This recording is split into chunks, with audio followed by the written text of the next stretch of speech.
పోలీసులు లైంగికంగా వేధిస్తున్నారంటూ చిత్తూరు జిల్లాలో ఓ మహిళ మీడియా ముందుకొచ్చింది. కానిస్టేబుల్ ఉమాశంకర్, హోంగార్డ్ కిరణ్ తనను వేధిస్తున్నారని మహిళ షబ్రీన్ ఆరోపించింది.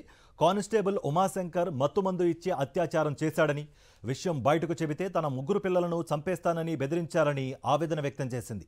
ఈ నెల 13న చిత్తూరు ఎస్పీకి ఫిర్యాదు చేయగా పలమనేరు పోలీసులను కలవమని చెప్పారని, కానీ వారు బంగారుపాళ్యం స్టేషన్కు వెళ్లమన్నారని తెలిపింది. తన గోడును పోలీసులు పట్టించుకోవడం లేదని వాపోయింది. తనపై వేధింపులకు పాల్పడ్డ వారిపై ఎస్పీ చర్యలు తీసుకోవాలని కోరింది.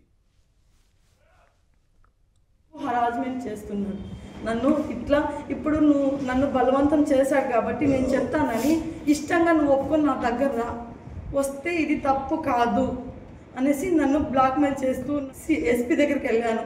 నాకు ఇలా చేస్తున్నాడు, ఇంకా ఎక్కడ వెళ్ళినా నాకు న్యాయం జరగదేమో అనేసి డైరెక్ట్గా నేను ఎస్పీ దగ్గరే కలిసాను. పెద్ద ఆయన దగ్గర వెళ్ళి నాకు న్యాయం చేయండి సార్ అని తన దగ్గర వేడుకున్నాను. తను పలమనేరుకి వెళ్ళమన్నారు, ఆడెళ్తే బంగారుపల్లంకి వెళ్ళమన్నారు. బంగారుపల్లం స్టేషన్కి వెళ్తే పోలీస్ మీద నువ్వు చెప్తావా, ఏదైనా ఎఫెక్ట్ అయితే నీకు కంప్లైంట్ నీకు రాస్తాను వేశారు. తప్పు చెప్తున్నావు, తప్పు ఒకవేళ అయితే నీకు కేసేస్తాను. తనకి నేను తప్పు అని నేను ఏ ఆడబిడ్డైనా ఈ నిందని భరిస్తుందా? నేను నిజం జరిగింది కాబట్టి వాళ్ళు అధికారాల్లో వాళ్ళు పోలీస్ వాళ్ళు కాబట్టి సాక్ష్యాలన్నీ దాచిపెట్టి నన్ను అవమానించాలని అనుకుంటున్నారు. నేను వేడుకుంటున్నా, నేను నా బిడ్డలు మాత్రమే అన్నారు. మాకు న్యాయం చేయండి అనేసి నేను ఇక్కడి వరకు వచ్చాను.